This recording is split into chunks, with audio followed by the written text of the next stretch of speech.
వేదికను అలంకరించిన పెద్దలు,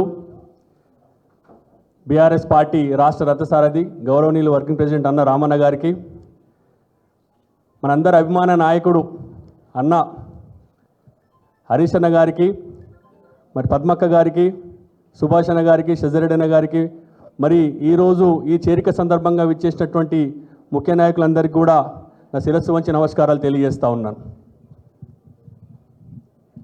మొట్టమొదట సొంత గూటికి ఇక్కడి వరకు రావడానికి అధికార పార్టీని వీడి మరి అన్ని చేరికలు వేరు, ఈ చేరిక వేరు. సాధారణంగా మా దగ్గర గెలిచిన తర్వాత పార్టీలు మారి, గెలిచిన తర్వాత ముందటి వరకు ఉన్నటువంటి పార్టీని వదిలేసి అధికార పార్టీలకు వేరు. బహుశా తెలంగాణ రాష్ట్రంలో మొట్టమొదటి చేరిక కావచ్చు మెదక్ జిల్లా నుంచి. చరిత్రను తిరిగి రాయబోయే విధంగా మరి ఇంతకుముందు అక్కగారు చెప్పినట్టు కొన్ని ఇబ్బందులు ఉండే, కొన్ని బాధలు ఉండే, అవి బహిరంగంగా చెప్పుకోలేనివి. అన్న హరీష్ అన్నకు కూడా అన్ని విషయాలు తెలుసు. ఆ సందర్భంలో అది క్షణికావేశమా, చారిత్రాత్మక తప్పిదమా అనేది మేమందరం కూడా దాన్ని పునరాలోచనలో పడడం జరిగింది. 18 యుగాలుగా గడిచినాయి మాకు. గెలిచిన 3 రోజుల నుండి నేనైతేనే గెలవగలిగిన, నాకంటే మించిన మొగోడ లేడీ ఎక్కడ అని చెప్పేసేటువంటి ఉత్తమ కుమార ప్రగల్భాలు పలికినటువంటి వారి కింద పనిచేయడం కూడా చాలా సిగ్గుమాలిన చర్యగా భావించినాం మేము. అరే గెలిచినప్పటి నుంచి నియోజకవర్గం అభివృద్ధి చూడరా నాయన అంటే అంటే సిద్దిపేట పోదాం పరి బండ్లు కట్టరు అంటారు. అరే సిద్దిపేట మనకెందుకు, ఎంబడబడి కొట్టి చంపుతారు మనల్ని, సిద్దిపేటకి ఎందుకంటే వెళ్ళి మనం అందరం సిద్దిపేటకు పోవాలంటాడు. గెలిచిన పని వదిలిపెట్టేసేయండి, సిద్దిపేటలో కార్లు కట్టుర్రి, బండ్లు కట్టుర్రి, లేదంటే హరీష్ అన్నని తిట్టుర్రి, లేకపోతే కేసీఆర్ గారు తిట్టుర్రి, కేటీఆర్ గారు తిట్టుర్రి. మనస్సాక్షి చంపుకోలేక, వాళ్ళని తిట్టే ఆలోచన లేక, హృదయం నుండి మాటలు రాక అనేక రకాల ఇబ్బందులు ఎదుర్కొన్నాం. అక్కడ ఉండాలంటే కేసీఆర్ గారిని తిట్టాలి, అక్కడ ఉండాలంటే కేటీఆర్ గారిని తిట్టాలి, అక్కడ ఉండాలంటే హరీష్ అన్నని తిట్టాలి, లేదా హరీష్ అన్న క్యాంప్ ఆఫీస్ మీదకి బండ్లు కట్టాలి.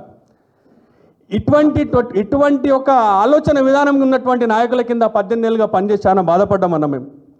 చీటికి మాటికి చిన్న సందర్భం వచ్చినా కానీ కూడా హరీష్ అన్నని తిట్టాలి, లేకపోతే ఫ్లెక్సీలు కాలబెట్టాలి, లేకపోతే ఏదైనా ఒక విధ్వంసాన్ని సృష్టించాలి.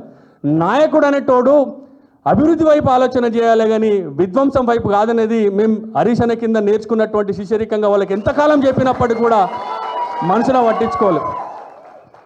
పదవి మార్కెట్ కమిటీ చైర్మన్ పదవి, బీసీ రిజర్వేషన్ వచ్చింది, మార్కెట్ కమిటీ చైర్మన్ నన్ను ప్రకటించినాను.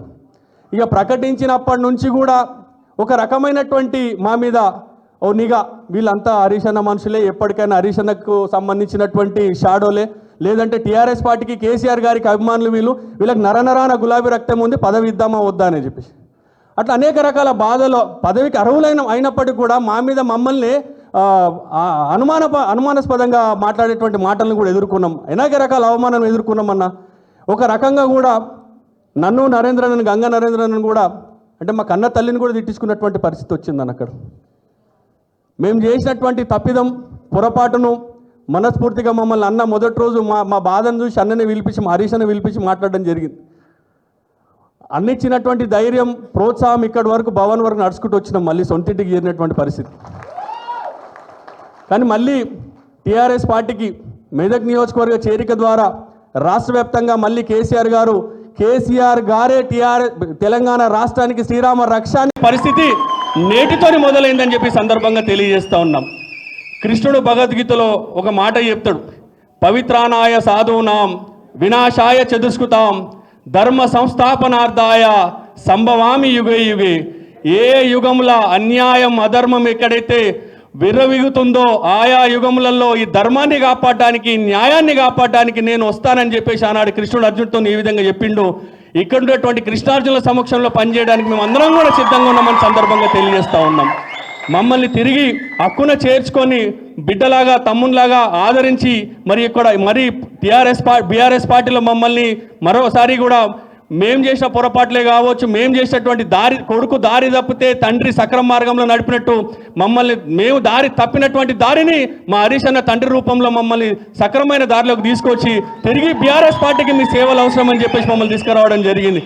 మెదక్ నియోజకవర్గంలో ఎమ్మెల్యే గారికి విజన్ లేదు, ఆలోచన లేదు. ఎన్నికల సందర్భంగా హరీష్ అన్న చెప్తుండే ఆర్డబ్ల్యూఎస్ తెలియదు, ఆర్ఎండ్బి తెలియదు, పిఆర్ తెలియదు, ఏం తెలియదు, రాబోయే వానికి ఏం ఓట్లు వేస్తారని చెప్తుండే. అర్థం కాలే. అప్పుడున్నటువంటి పరిస్థితి, అప్పుడున్నటువంటి ఆవేశంతో అంటే ఒక రోడ్డు మీద నిలబడతాం, ఏ బస్సు వస్తే ఆ బస్సు ఎక్కాలని ఆలోచనతో ఎక్కేసాం, పోయినాం. కాకపోతే వెళ్ళే ప్రయాణం తప్పుడు ప్రయాణం అని ఆలోచన చేసి తిరిగి మేము ఈ సొంత గూటికి రావడం జరిగింది. మమ్మల్ని ఆదరించి ఇంత పెద్ద కార్యక్రమాన్ని ఏర్పాటు చేసి అన్న రామన్న మరి హరీష్ అన్న అక్కగారు ఆధ్వర్యంలో తిరిగి టీఆర్ఎస్ పార్టీలో చేరుతున్న సందర్భంగా వారికి నా శిరస్సు వంచి నమస్కారాలు తెలియజేస్తూ, భవిష్యత్తులో మెదక్లో టీఆర్ఎస్ పార్టీ బీఆర్ఎస్ పార్టీ పునర్నిర్మాణంలో భాగంగా మేము అందరం కూడా కలిసి పనిచేస్తామని మేము మాటిస్తూ, కేసీఆర్ గారు ముఖ్యమంత్రి అయ్యేంత వరకు కూడా ఆర్నిషలు శ్రమిస్తామని మరోసారి మీ అందరికీ తెలియజేసి అవకాశం ఇచ్చిన వేదికకు ధన్యవాదాలు తెలియజేస్తున్నాను.